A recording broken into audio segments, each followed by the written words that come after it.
1600 스타디온에 퍼졌더라 라는 제목으로 오늘 말씀 나누도록 하겠습니다. 지난주에는 새 천사가 전하는 메시지에 대해서 살펴보았습니다. 첫 번째 천사가 전한 것이 뭐였습니까? 영원한 복음. 그죠? 죄 가운데 죽는 인생들에게 반드시 들려줘야 할 복음에 대해서 말씀하시면서 그 복음은 영원한 복음이다.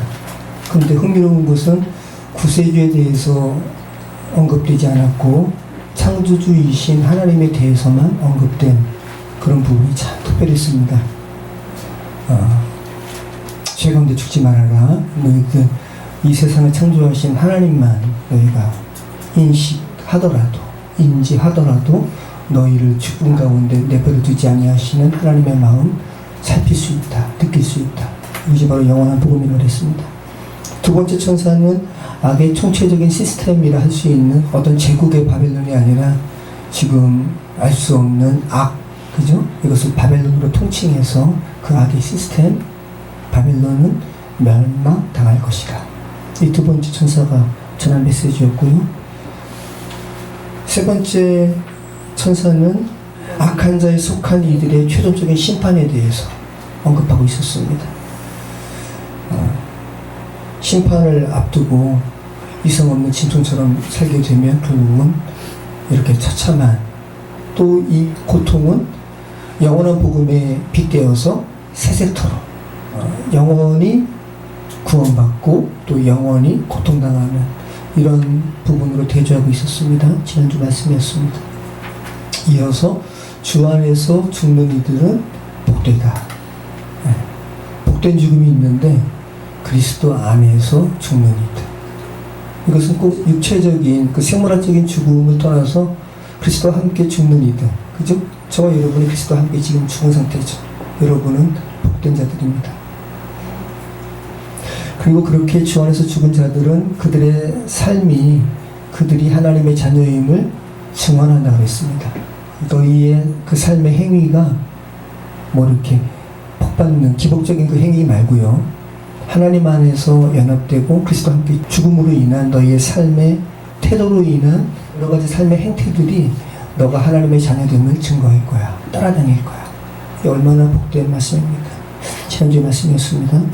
오늘 말씀 나누도록 하겠습니다. 우리 14절부터 16절까지를 우리 같이 읽도록 하겠습니다.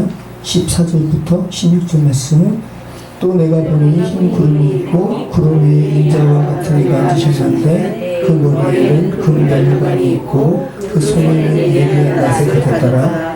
또 다른 천사가 성전으로부터 나와 구름 위에 앉은 이를 향하여 큰 음성으로 외쳐이르되 당신의 낫을 휘둘러 거두소서. 땅의 곡식이 다 익어 거둘 때가 이르렀으리이다 하니 구름 위에 앉으신 이가 낫을 땅에 휘두르매 땅의 곡식이 거두어지리라. 환상입니다. 환상이지만 아주 시각적이죠. 그냥 읽어도 느껴지죠. 추수하는 환상입니다. 오늘 본문에는 우리가 계속 이제 살펴보겠지만 두 가지 추수에 대한 내용이 나옵니다.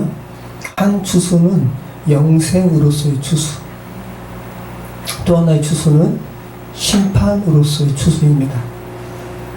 모두 구약의 요엘서 3장 13절 말씀을 배경으로 하고 있는 환상이에요. 우리 한번 살펴볼까요? 요엘서 3장 13절 말씀. 너희는 낫을 쓰라. 곡식이 익었도다. 와서 밟을지어다. 포도주 틀이 가득히 차고 포도주 독이 넘치니 그들의 악이 크미도다. 이 말씀을 오늘 우리가 읽은 이 말씀이 차용하고 있다는 것이죠. 요한이 요엘서 말씀을 인용해서 그리스도로 말미암은 구원과 또 그 구원을 거부하는 자들에게 임하게 되는 심판이라는 두 가지 현실을 지금 표현하고 있다는 거예요. 복음을 받아들인 자의 하나님 나라의 입성과 복음을 거부한 자들의 최종적인 심판을 묘사하고 있다는 겁니다.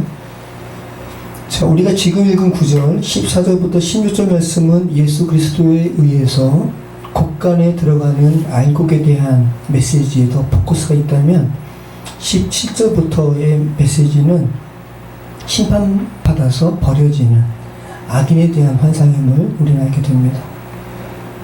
또 우리는 오늘 우리가 읽은 이 알곡에 대한 추수와 천사에 의해서 짓밟히는 이 환상이 지난 2주간에 나누었던 요한계시록 14장의 서두의 부분과 관련이 있음을 우리는 알게 됩니다. 자, 알곡의 추수의 이미지는 어떤 거죠? 곡간에 들어가는 알곡. 이것은 구원받은 자를 의미하죠.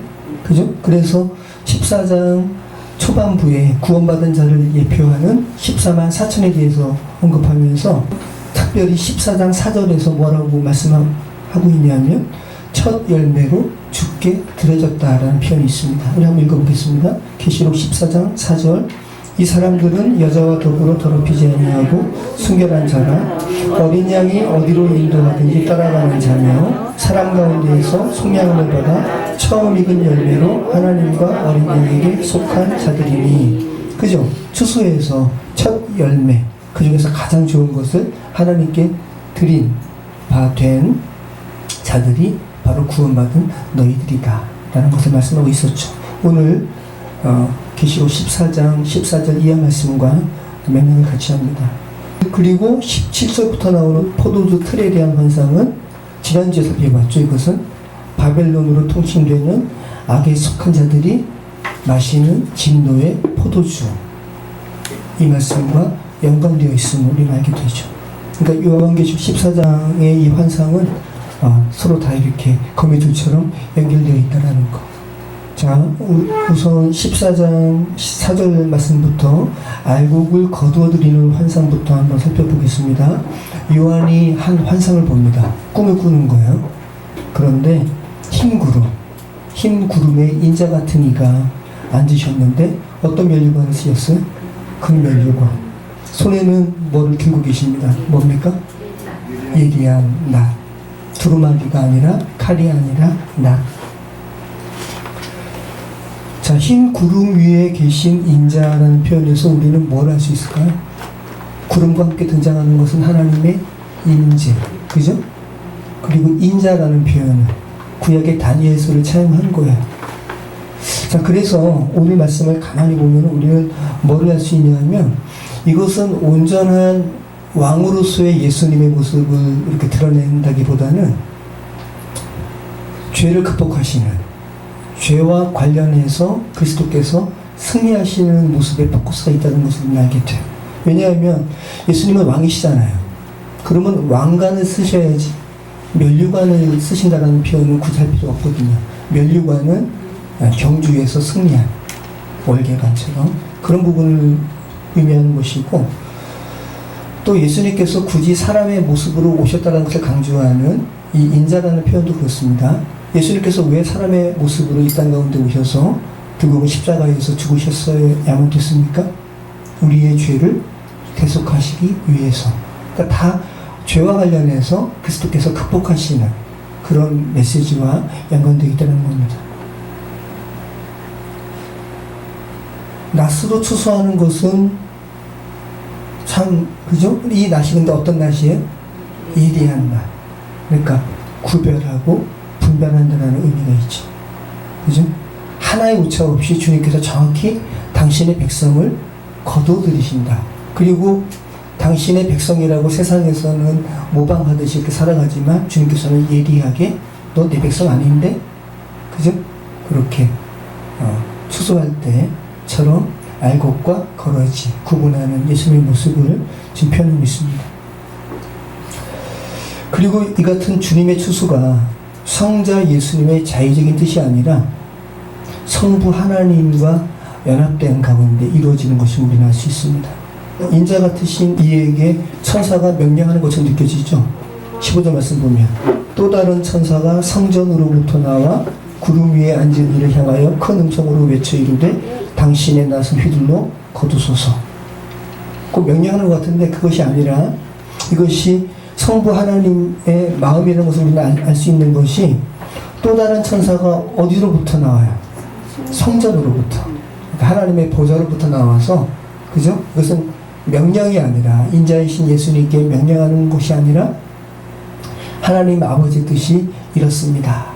하나님의 아버지의 뜻을 행하소서라고 전하는 그런 메시지임을 알게 되죠.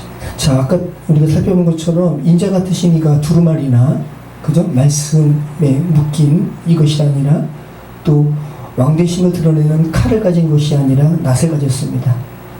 낫은 수술을 위한 것입니다. 농부가 씨를 뿌리는 목적이 있죠? 추수하기 위해서. 그죠? 하도 신천지가 추수꾼 해가지고 추수라는 말을 하기가. 근데 성경에 있는 말을 사이비 이단이 너무 써가지고 이 농부가 씨를 뿌리는 것은 추수하기 위함이라는 이 메시지가 저와 여러분에게 들려졌을 때 여러분에게 느껴져야 할 것은 뭘까요? 함부로 살아서는 안 되겠구나. 내가 결국 그죠? 거러지처럼 이렇게 버려지는 인생이 되어서는 안 되겠구나. 이것을 느껴지게 하는 그런 메시지죠. 여러분, 평가되어지고 택함받는 것은 누구에 의해서 이루어집니까? 신부름꾼에 의해서 이루어져요? 아니면 주인에 의해서 이루어져요? 주인에 의해서. 어떤 물건을 만들고 가치를 부여하고 나름대로 그 주인이 정한 등급에 분류해서 올리는 것은 주인이 하는 거예요. 여기 지금 가려져 있지만 이 컵들에 그죠? 지금 제가 이렇게 가치를 매겨놨잖아요. 제가 저거 구분하는 거예요. 제일 처음에 빚고 감에서 나올 때는 저도 제일 처음에는 이렇게 느낌이 없어요. 그런데 하나하나 살피면서 그냥 느낌이 와요. 이것은 정말 이 가치, 저 가치. 여러분의 가치를 주님께서 모르시겠어요? 정확히 아시죠? 그죠? 그 말씀입니다. 어떤 물건의 가치는 그 만든 사람이 부여한다고요. 그런데 여러분, 죄된 세상은 참 다릅니다. 죄된 세상은 그 어떤 상품의 가치를 누가 정해요? 소비자가 정해요. 근데 소비자가 정하는 이 가치가 온전한 것은 아니라고요. 진리를 말하는 것은 아니에요. 성경의 메시지와 정확히 일치하는 것은 아닙니다. 시장 원리는 소비자가 상품의 가치를 정합니다. 뭐 안 팔리면 그죠? 그래서 농부들이라든지 그런 사람들은 울며 겨자 먹기로 이거 그렇게 파느니 차라리 땅에 묻어버리고 다 도축해버리고 얼마나 이게 그거 자체로만 봐도 이 죄된 세상의 패러다임이 이게 온전치 않다는 것을 알게 되죠. 죄된 세상의 요구에 맞춰가지고 법도 고쳐지고요. 하지만 진리에 관해서는 다릅니다. 진리는 바뀌지 않습니다. 세상이 바뀌어야지. 그죠? 진리가 세상의 가치에 따라서 진리가 바뀔 수는 없습니다. 그러면 진리가 이끄는 곳으로 갈 수가 없는 거죠. 그래서 신천지라든지 사이비 이단이 잘못된 것이 그들의 교리가 어떻게 돼요? 바뀌어요. 지난번에도 말씀드린 것처럼 물리적인 14만 4천을 이렇게 표대를 삼아가지고 동요했단 말이죠. 근데 14만 4천이 돼버렸네요. 그랬더니 이제 그들이 교리를 변개하는 거죠. 좀 특별한 14만 4천. 더 헌신하고 더 전도하고 더 헌금하는 교리로 바뀌었죠. 진리가 아니라는 거죠. 토기장이 그릇을 빚는 토기장이 또 낫을 든 그리스도 농부 또 종들에게 달란트를 맡긴 후에 다시 평가하는 이러한 메시지는 분명합니다. 한 인생의 삶은 반드시 절대자에게 평가된다. 숙제검사할 날이 곧 온다. 그죠? 여러분 다 모범생이라서 여러분은 방학숙제 열심히 하셨죠. 그죠? 저는 그렇게 안 했어요. 놀다가 마지막에 일기 몰아쓰고. 그죠? 다 그러셨어요? 네. 엄마 그날 뭐 했었지? 이렇게 물어보고. 반드시 숙제검사하는 날은 돌아옵니다. 합당한지 그렇지 않은지 절대자에게 반드시 평가가 된다는 거죠. 오늘 환상이 참 놀랍습니다. 천사가 아버지의 뜻이 이렇습니다. 낫을 휘두르소서 라고 하니까 그죠? 이 묵시잖아요. 환상에서 예수님께서 낫을 탁 이렇게 휘두르시는 거예요. 그랬더니 땅에서 추수가 이루어지는 겁니다. 환상이죠. 한번 눈을 감고 이 환상을 연상해 보시기 바랍니다. 자, 이렇게 그리스도께서 낫을 휘둘러서 이렇게 알곡과 거러지를 분리하시는 이 추수는 비단 세대주의자 종말론자들이 말하는 예수님의 어떤 물리적인 재림의 날에만 포커스를 둔 것일까요? 아니에요. 그죠? 지금도 예수님은 추수하고 계세요. 수가성의 여인, 신령과 진정으로 예배할 때가 오나니 곧 이때라 라고 하면서 정말 한 영혼, 5 남편이 있었는데요. 지금 함께 사는 남편도 참 남편이 아닙니다. 그래, 너의 정말 남편은 하나님이시지. 정말. 그것을 알게 된 여인이 구원받은 거예요. 그것을 보고 예수님께서 뭐라 그러셨습니까? 그러니까 추수로 표현하시는 거예요. 추수로. 지금 이 말씀을 다 하긴 뭐하고, 요한복음 4장 23절 이하 말씀인데, 제자들에게 이렇게 말씀을 하시죠. 너희는 넉 달이 지나야 추수할 때가 이르겠다 하지 아니하느냐. 물리적으로 봤을 때는 아직 오지 않았네요. 추수할 때가 아직 아니에요. 그런데 예수께서 말씀하시는 거예요. 그러나 나는 너희에게 이른다. 너희 눈을 들어 밭을 보라. 키워져 추수하게 되었다. 이렇게 주의 말씀에 반응해서 하나님의 백성이 될 자들이 있다 라고 지금 말씀하시는 거죠. 이 추수의 심판은 물리적인 종말의 어떤 때만 특정한 것이 아니라는 것. 여러분은 지금 다 정말 예수님 안에서 온전히 죽고 또 예수님과 함께 사셨다면 여러분은 지금 예수 그리스도의 낫에 의해서 예리하게 분별된 분들이시죠.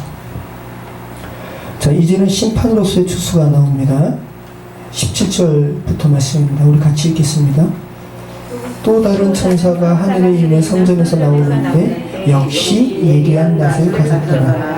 또 불을 다스리는 다른 천사가 제단으로부터 나와 예리한 낫 가진 자를 향하여 큰 음성으로 불러 이르되 내 예리한 낫을 휘둘러 땅의 포도송이를 거두라.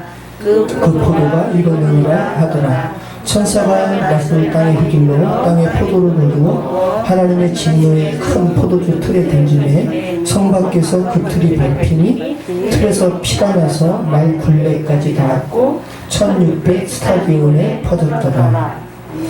자, 첫 번째 환상과 비슷하죠? 비슷하죠? 차이가 있다면 하나는 인자고 또 하나는 불을 다스리는 천사의 차이가 있지 똑같아요. 그들에게 다른 천사가 나와서 낫을 휘두르라고 다 이렇게 말하고 있는 거야. 그리고 그 결과는 그죠? 구원의 추수, 심판의 추수라는 이런 구분이 있는 것이지 지금 구성은 똑같단 말씀입니다. 자, 이 불을 다스리는 천사가 제단에서 나오는 이 환상은 요한계시록 8장 3절 이하의 환상을 연상하게 합니다. 성도들이 기도하잖아요. 이 기도의 내용이 특별히 성도들의 기복과 관련된 기도의 내용이 아니라 그랬죠. 언제까지 이 악을 내버려 두실 겁니까? 라는 악의 철저한 신원에 대한 기도. 이 하늘의 제단에 올라가죠. 그리고 천사가 향로에 담아가지고 그것을 다시 땅에 쏟죠. 쏟았더니 땅에서는 이제 진노가 펼쳐지는 거죠. 지금 그 말씀을 연상케 합니다. 계시록 8장 3절 또 다른 천사가 와서 제단 곁에 서서 금 향로를 가지고 많은 향을 받았으니 이는 모든 성도의 기도와 합하여 보좌 앞 금 제단에 드리고자 함이라. 향연이 성도의 기도와 함께 천사의 손으로부터 하나님 앞으로 올라가는지라. 천사가 향로를 가지고 제단에 불을 담아다가 땅에 쏟음에 우레와 음성과 번개와 지진이 나더라. 네. 자, 그래서 지금 17절 이하부터 나오는 이 포도주 틀에 대한 이 환상은 아까 우리가 읽었던 요엘서 3장 13절 말씀의 후반부를 차용한 거죠. 너희는 낫을 쓰라. 곡식이 이렇도다. 와서 밟을지어다. 포도주 틀이 가득히 차고 포도주 독이 넘치니 그들의 악이 크미로다. 자, 불신자들에 대한 심판을 포도의 수확으로 이렇게 표현하고 있다는 건데요. 포도의 비유로, 포도의 수확을 이렇게 비유하고 있다는 건데, 여러분, 포도 수확은 어떻게 해요? 낫으로 해요? 낫으로 안 하잖아요. 손으로 따잖아요. 그죠? 근데 일부러 이것은 심판이라는 것을 강조하기 위해서, 그죠? 첫 번째 환상에서 예수님께서 낫으로 곡식을 이렇게 거두는 것처럼 낫으로 포도 수확하는 것으로 지금 표현하고 있다는 거죠. 일부러 그렇게 하고 있다는 겁니다. 차이가 있다면 주님의 백성을 거둬들이는 것은 인자이신 예수님이시죠. 근데 오늘 그죠? 악인들의 심판, 악인들의 멸절을 의미하는 이 심판은 누가 합니까? 천사가. 네. 그 차이가 있죠. 의미하는 바가 있죠. 최상의 도자기를 고르는 것은 그 도자기를 빚은 토기장이가 고르는 거예요. 그죠? 자, 근데 물론 토기장이가 이제 고른 다음에 마음에 안 드는 것은 직접 깨기도 하죠. 그런데 자, 이미 자기가 선택한 도자기가 아니에요. 모아놨어요. 그러면 그 깨는 거는 자기 하인들에게 시킬 수 있는 거죠. 이거 다 깨라. 그래서 그런 차이를 여러분이 좀 이 말씀에서 느끼실 수가 있는 거죠. 최상의 도자기를 고르는 것은 토기장이가 직접 하지만 그 선별에서 제외되어서 폐기 처분할 때 부수는 것은 대리인시켜가지고 부숴라 라고 할 수 있다는 겁니다. 부술 때는 애정이 있습니까 없습니까? 애정이 없습니다. 여러분. 저희 집 옆에 집을 부수더라고요. 그죠? 큰 크레인이 와가지고 두두두 하면서 그냥 부순 거죠. 추수와 이 심판을 지금 같이 가는 장면으로 연출하고 있다는 거, 그리고 곡식의 추수의 반대적인 측면을 드러내기 위해서 의도적으로 포도 수확에도 낫을 등장시키고 있다는 거. 여러분은 포도주를 어떻게 만들어요? 저는 뭐 음식 만드는 거 아예 싫어해서, 하지만 또 말씀을 위해서 찾아봤거든요. 이렇게 하나하나 다 딴다면서요. 따가지고 거기 있는 하얀 걸 뭐라 전분이라 그래요? 이 전분 닦으면 안 된대요. 그대로 놓고 씻은 다음에 신문지에 놔가지고, 근데 물기가 있으면 또 그 썩난다 그럽니다. 그 물기 완전히 말린 다음에 거기다가 설탕을 10분의 1 넣어요. 맞아요? 안 들어가서 술 넣어야 되는 거 아니에요? 술 넣어요? 근데 그 술 넣는 말은 없던데? 설탕 넣고 그럼 발효가 되는 거죠. 그 다음에 이제 나중에 찌꺼기 버리고 원액만 따로 병에 놔가지고. 빨리 먹으려면 술을 넣고. 말이 그렇죠. 그러니까 알코올이 없어도 저절로 발효가 되는 거죠. 그런데 이스라엘에서는 이렇게 포도주를 안 만드는 거예요. 그래서 이 포도주를 만드는 것 자체가 굉장히 악인들의 심판을 묘사하는 데 적합한 상황이기 때문에 일부러 구약 말씀과 요한계시록에서 이 말씀 쓰고 있는 거죠. 이스라엘에서는 이러한 지금 유적이 많이 남아있는데, 포도를 밟아 짜는 압착통이 있고요. 그 돌을 파가지고 포도를 담는 그 틀을 만든 거예요. 그 다음에 포도를 밟으면은 그 액이 흐를 거 아닙니까? 그 액이 흐를 수 있는 통로를 만들고요. 또 쪼고, 그 다음에 그 통로 밑으로 또 큰 웅덩이 만들어가지고 거기에 액이 흐르게. 그런데 엄청 많이, 최소한 성인 남자 2명 이상이 들어가가지고 발로 밟는 거니까, 뭐 다 똑같은 크기는 아니겠지만, 어떤 압착통은 2m, 가로세로 2m, 그 다음에 깊이 60cm, 거기에 포도 넣고 발로 밟는 거예요. 느껴지죠? 그 다음에 여기서 흘러나오는 포도즙은 아래에 있는 수용통으로 들어가는데, 이것은 1평방미터. 근데 깊이가 1.2m. 술 좋아하는 사람은 좋겠네요. 그죠? 걔가 포도즙입니다. 한번 볼까요? 잠깐만, 사진 하나 제가 준비했는데 한번 보시죠. 돌을 깎아가지고 여기서 이제 밟는 거 아니에요? 포도를. 그러면 이제 그 즙이 일로 흘러가지고 여기 차는 거죠. 여기 지금 성인 남자 둘이 들어가가지고 모양은 다르지만 밟죠? 뭐 같아요? 포도주 같아요? 피 같아요? 피 같죠? 악인들아, 너희 이렇게 집 밟힐 거야. 그러면 이 집 밟는 사람들은 모습이 어떻게 될까요? 붉은 피천지죠, 그죠? 그 모습이 성경에 나와요. 그래서 포도즙에서 이 밟는 이 모습을 여호와께서 적을 치실 때나 악인들로 인해서 여호와의 분노를 드러낼 때 이 모습을 차용을 많이 했는데 그 중에서 하나 우리 읽어보겠습니다. 이사야 63장 1절로 5절 말씀을 우리 같이 한번 읽어보겠습니다. 에돔에서 오는 이 누구며 붉은 옷을 입고 보스라에서 오는 이 누구냐. 이 보스라도 에돔의 도시예요. 자, 에돔과 보스라가 악한 도시예요. 자, 그것을 여러분 생각하시고요. 그럼 그 악한 도시에서 오는 이가 누굴까라고 하면서 이 악한 도시 에돔과 에돔의 한 도시인 보스라에서 오는 이에 대한 묘사를 하고 있는데 우리 같이 읽겠습니다. 그의 화려한 의복, 큰 능력으로 걷는 이가 누구냐? 그는 나인이 누구라는 거예요? 하나님. 그는 나인이 공의를 말하는 이요 구원하는 능력을 가진 이니라. 어찌하여 내 의복이 붉으며 내 옷이 포도틀을 밟는 자 같으냐. 하나님의 모습을 보고 사람들이 묻는 거예요. 어떻게 당신의 옷이 이렇게 붉어요? 라고 묻는 거라는 거죠. 만민 가운데 나와 함께 한 자가 없이 내가 홀로 포도주 틀을 밟았는데 내가 노함으로 말미암아 무리를 밟았고 분함으로 말미암아 짓밟았으므로 그들의 선열이 내 옷에 튀어 내 의복을 다 더럽혔음이니 이는 내 원수 갚는 날이 내 마음에 있고 내가 구속할 해가 왔으나 내가 본즉 도와주는 자도 없고 붙들어주는 자도 없으므로 이상하게 여겨 내 팔이 나를 구원하며 내 분이 나를 붙들었습니다. 네.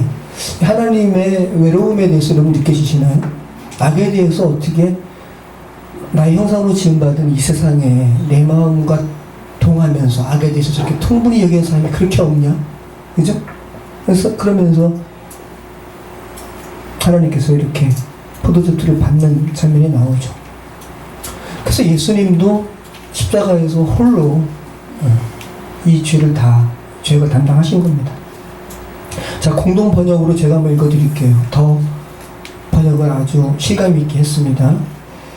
에돔에서 온 이분은 누구신가? 붉게 물든 옷을 걸치고 보스라에서 온 이분은 누구신가? 위험찬 옷을 입고 미세를 떨치며 저벅저벅 걸어온 이분은 누구신가? 나는 구원을 약속하는 자, 도울 힘이 많은 자이다. 어쩌다가 당신 옷에 붉은 물이 들었습니까? 당신 옷은 마치 포도주 틀을 밟다가 물든 것 같군요. 나는 혼자서 술틀을 밟아야 했다. 이 하나님의 마음입니다. 당신 옷은 나의 백성 가운데 나를 돕는 자가 아무도 없었다. 너무나도 노여워 나는 그것들을 마구 밟았다. 하나님의 마음 느끼시죠? 너무 화나가지고 마구 밟으시는 거예요. 그들의 피가 내 옷에 튀어 나의 옷이 온통 피투성이가 된 것이다. 원수 갚을 날을 정하고 벼르고 있다가 마침내 복수할 해가 왔는데 아무리 둘러보아도 나를 돕는 자가 없었다. 놀랍게도 내 편을 드는 자는 하나도 없었다. 나는 이 팔밖에 믿을 것이 없었고 나의 분노만이 나를 밀어주었다. 예.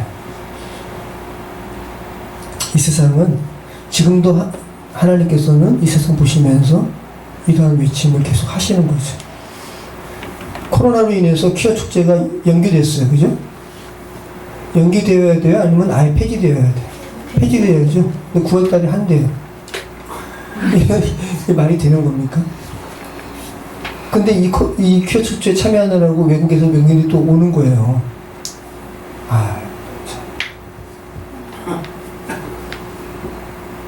교회는 실질적인 이 정상적인 예배로 인해서 코로나 확진자가 없었거든요.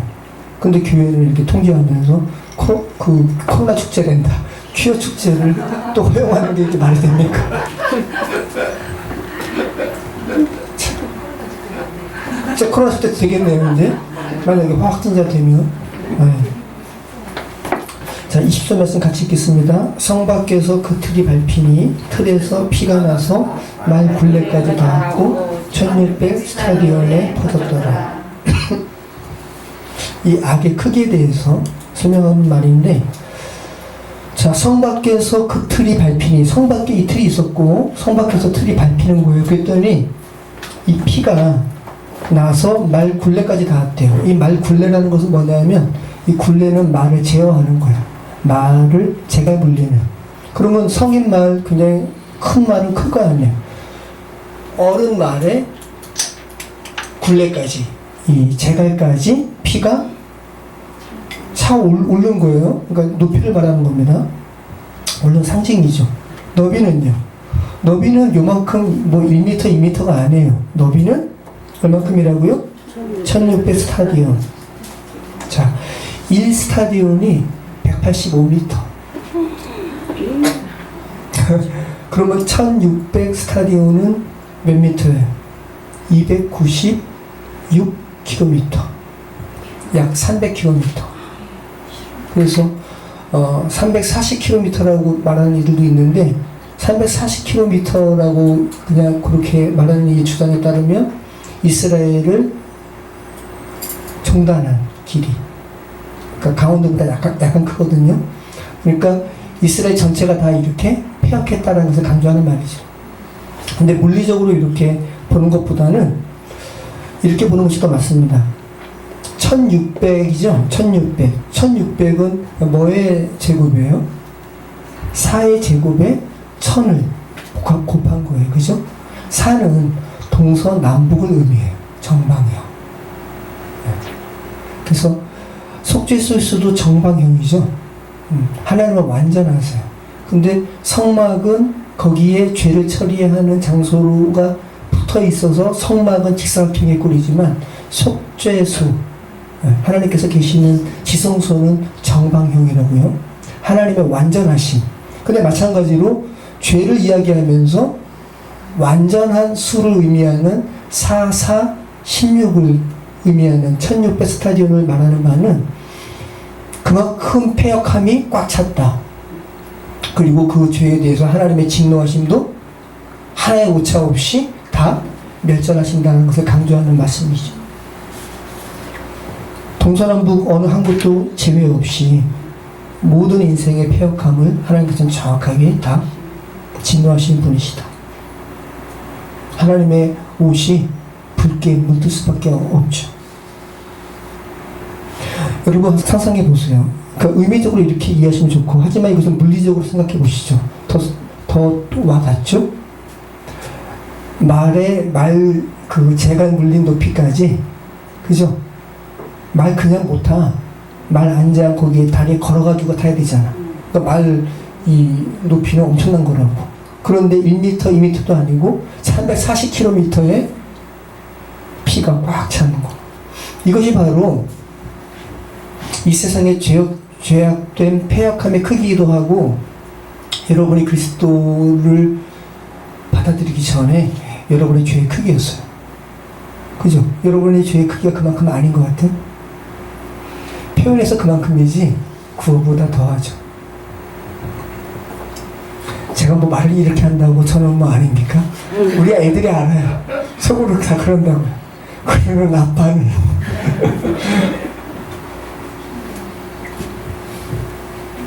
성경에서 이렇게 죄의 크기에 대해서 요한계시록의 1600 스타디움처럼 요나서에서도 인간의 죄의 크기에 대해서 니느웨 성을 말하면서 니느웨 성의 크기에 대해서 말하거든요. 걸어서 사흘길. 걸어서 사흘길이면 크죠, 그죠? 하지만 또 하나님의 입장에서 보면은 그게 뭐 또 커요, 그죠? 하지만 이 말하는 바는 그만큼 니느웨 성이 그만큼 악하다, 죄로 가득 찼다 라는 것을 말씀하고 있는 거죠. 요나서 3장 3절, 요나가 여호와의 말씀대로 일어나서 니느웨로 가니라. 니느웨는 사흘 동안 걸을 만큼 하나님 앞에 큰 성읍이라. 인간이 만든 도시가 하나님 앞에 얼마나 커요. 그 큼을 얘기하는 것이 아니라 죄악이 그렇게 큰 도시였다.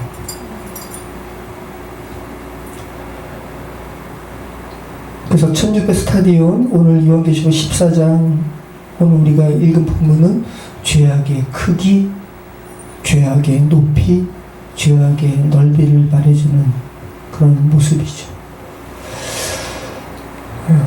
여러분, 사랑이 배신당하면 그만큼 진노가 크죠. 그죠? 그래서 사랑하는 여인이 이렇게 자기를 배반하고 간음하고 그러는데 별로 분노가 안 일어나면 그거 자기가 그 여인 그만큼 사랑하는 게 아니죠. 똑같은 걸로 묘사하는 겁니다.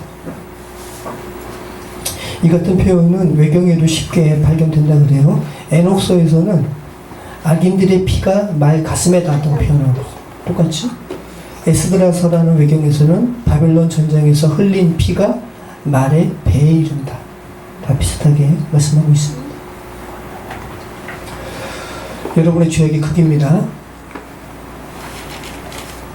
그 죄악의 크기가 그 정도까지라고 느껴지지가 않으니까 우리는 타인에 대해서, 타인의 삶에 드러난 죄에 대해서 너도 나도 판단하고 정죄하는 거예요. 일반 소시민의 삶에도 원한으로 이렇게 얽혀서 죽고 죽이고, 근데 권력 집단도 서로 죽이지 못해서 안달나고, 그죠? 대통령을 역임하신 분도 이러한 시달림에 못 이겨서 죽으시고, 그렇게 극단으로 몰아가고, 어떤 이의 그러한 치부를 알고 있다가, 쥐고 있다가 절묘한 시점에 터뜨리고 이슈화하려고 언론 플레이하는 이들이죠. 어떻게 악하지 않아요?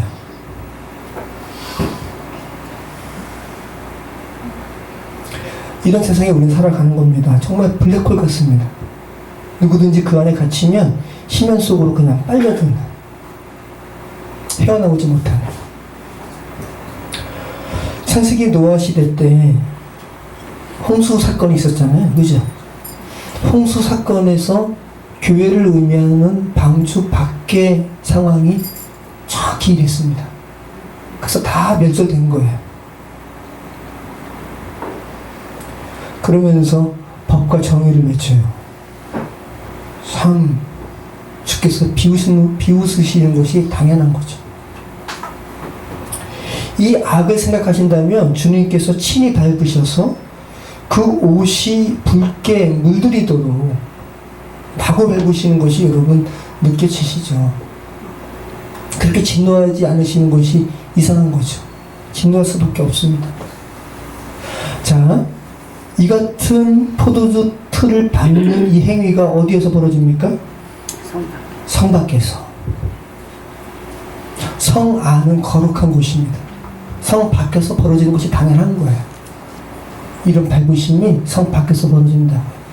그래서 예수님께서 영문 밖에서 돌아가신 거예요. 네. 성 밖에서 돌아가신 거라고요. 이스라엘을 갔을 때 골고다 거기 가거든요. 어디를 통과하냐 하면은 시장을 통과해요. 언제 예수님의 그 뭐라 그러죠? 예수님의 그 십자가를 밟는 그 당일에 그 코스가 있는데, 그걸 언제 하냐면 아침에요, 새벽에. 왜냐하면 상인들이 너무 많아서, 아랍 상인들이 너무 많아가지고. 근데 제가 이것을 설명하시는 그 가이드 목사님한테 여쭤봤습니다. 예수님 당시 때는 이렇게까지 사람이 많지는 않았겠죠? 아니요, 더 많았습니다. 국제도시였기 때문에. 예수님께서 여러분 가시관을 쓰시고 그 사내들인에서 그렇게 고초당하시고, 그 이후에 골고다의 영문박 골고다에서 죽으시기까지 끌려가시면서 엄청나게 조롱당하셨어요. 왜냐하면 세상 죄를 다 지고 가시는 죽음이시기 때문에 엄청나게 조롱당하시고, 엄청나게 모욕당하시고, 그리고 영문박 골고다까지 가시는 거예요. 여러분, 요한계시록은 지금 성경을 마무리하는 책이잖아요. 요한계시록 마무리해서 지금 이제 정리하는 거잖아요.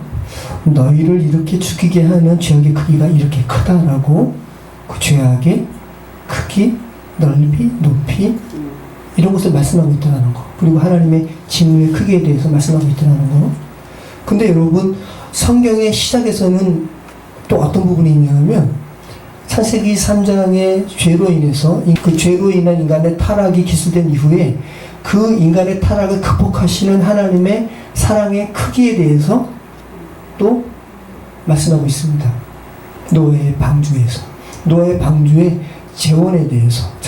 자, 우리 한번 읽어보겠습니다. 창세기 6장 15절 말씀. 이 노아의 방주는 여러분 고페르 나무로 만들었거든요. 근데 고페르 나무가 잣나무가 아니에요. 그래서 그냥 원어 그대로 지금 개혁 성경에서는 예전에 잣나무로 번역했지만 개혁 개정은 그래서 고페르나무라고 그러는데 고페르라는 말은 덮는다라는 거.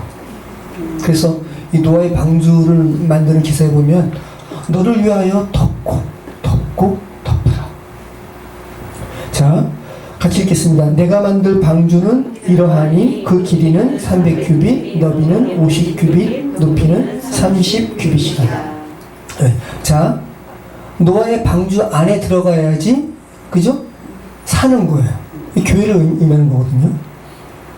나머지 노아의 방주 밖의 홍수는 지금 이렇게 피로 가득한 하나님의 진노의 크기처럼 다 혼돈의 상태, 다 사람을 죽이는 물로 가득 차 있는데 노아의 방주 안에만 들어가면 사는 거잖아요.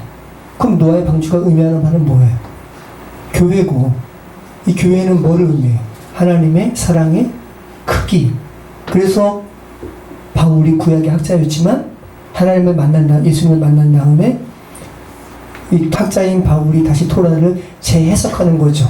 그래서 하나님의 사랑의 크기에 대해서, 노아의 방주의 크기에 대해서 로마서 말씀에서 재해석하는 거예요. 우리 한번 읽어보겠습니다. 로마서 3장 24절. 바울은 이 방주 안을 뭘로 해석하고 있냐면 그리스도 안으로 해석하고 있습니다. 자, 로마서 3장 24절 읽겠습니다. 그리스도 예수 안에 있는 성령으로 말미암아 하나님의 은혜로 값없이 의롭다 하심을 얻은 자 되었느니라. 예, 그들이 있으면 다 죽어요. 우리는 다 누구랑 비교할 수조차 없는 여러분 자체가 1600 스타디온의 이 죄의 크기로 가득한 자이기 때문에 여러분은 다 죽는 게 맞아요. 그런데 여러분이 누구 안에 들어갈 때, 그리스도 예수 안에 들어갈 때, 그리스도 예수 안에 있는 성령으로 말미암아 하나님의 은혜로 여러분은 값없이 의롭다 하심을 받게 되는 거죠. 자, 로마서 8장 1절 같이 읽겠습니다. 로마서 8장 1절. 그러므로 이제 그리스도 예수 안에 있는 자에게는 결코 정죄함이 없나니. 네, 1600 스타디온의 이 죄로 가득한 그대로 세상에 있으면 다, 야, 너 어떻게 사냐, 이렇게 조롱당하고 모욕당하고 이렇게 폭로당해야 마땅할 인데, 그리스도 예수 안에 들어가면 뭐가 없어요? 정죄함이 없다. 로마서 8장 2절. 이는 그리스도 예수 안에 있는 생명의 성령의 법이 죄와 사망의 법에서 너를 해방하였습니다. 예. 자, 하나님의 사랑의 크기에 대해서 로마서 8장 39절에 또 고백합니다. 자, 같이 읽겠습니다. 높음이나 깊음이나 다른 어떤 피조물이라도 우리를 우리 주 그리스도 예수 안에 있는 하나님의 사랑에서 끊을 수 없으리라. 네. 어떤 죄를 지었더라도 비교할 수 없습니다, 우린. 근데 이 죄는 사람을 걸고 넘어지잖아요. 죄를 짓게 되면 죄가 사람에게 이야기해요. 야, 너가 이런 죄를 짓는데 어떻게 너가 구원받을 수 있어? 양심도 없다. 그죠? 근데 이런 속삭임에 또 자기의 의로움으로 가득한 삶을 살았던 사람들은, 그래, 내 죄 내가 당한 것이 맞지. 근데 이것은 참 어리석은, 그렇게 죽지 말라고 하나님은 하나님의 아들이신 예수님을 이 땅 가운데 보내셨는데, 어떤 피조물이라도, 높음이나 깊음이나 어떤 피조물이라도 우리를 우리 주 그리스도 예수 안에 있는 하나님의 사랑에서 끊을 수 없다. 하나님의 사랑은 어디에서 발견될 수 있는가? 정확히 이야기하죠. 이 하나님의 사랑이 어디 있대요? 그리스도 예수 안에 있대요. 남녀 호랭개교 안에 있는 게 아니라, 그죠? 부처 안에 있는 것이 아니라, 이슬람 안에 있는 것이 아니라. 자, 오늘 우리가 읽은 이 요한계시록 14절 이하의 이 심판과 구원의 메시지는 세대주의자들이 말하는 미래의 어떤 한날, 예수님의 어떤 재림의 한날만 콕 집어서 말하는 것이 아니라 아담 이래로 모두 인생이 계속 맞닥뜨리는 심판과 구원의 양 극단을 말씀하고 있습니다. 누구도 예외 없이 하나님의 진노로 가득한 1600 스타디온 안에 있든가, 또 그 진노에서 나와서 그리스도 안으로 들어가든가 하는 둘 중 하나의 선택의 기로에 서 있는 것이 이 세상에 살아가는 사람들의 상황이라는 것입니다. 어떤 정치인의 죽음을 비난하고 언론 플레이를 하는 이들도 지금 진노의 피로 가득한 1600 스타디온 안에 있는 것이고, 그죠? 그렇지, 자기는 그 안에 있지 않다고 어떻게 장담할 수가 있어요? 그 얼굴이 드러내는데. 다 똑같은 인생들입니다. 불쌍한 인생들입니다. 여러분은 지금 이 진노의 피로 가득한 1600 스타디움 밖으로 지금 나오신 상태입니까? 네. 모쪼록 그리스도께서 선변하시고 하나님의 품에 두시는, 당신의 품에 두시는 그런 인생 되시기를 축원합니다. 기도하겠습니다. 심판과 구원에 대해서 예리한 낫을 들고 그렇게 구별하시는 그리스도와 또 천사의 환상을 저희가 보았습니다. 성령 하나님, 저희가 살아가는 이 인생이 영원한 죽음에서 벗어나기 위한 기회의 시간임을 저희가 고백합니다. 아버지 하나님, 저와 타인을 구별할 것 없이 저희가 모두 1600 스타디움이라는 엄청난 죄악과 진노의 피해 그 속에 살았던 이들임을 저희가 고백합니다. 그 밖에서 나왔다면 하나님께 감사하게 하시고, 또 그 안에 있는 이들을 향해서 안타까움과 또 구원의 메시지를 증거하는 삶으로 저희를 살게 하여 주시옵소서. 예수 그리스도 이름으로 기도합니다. 아멘.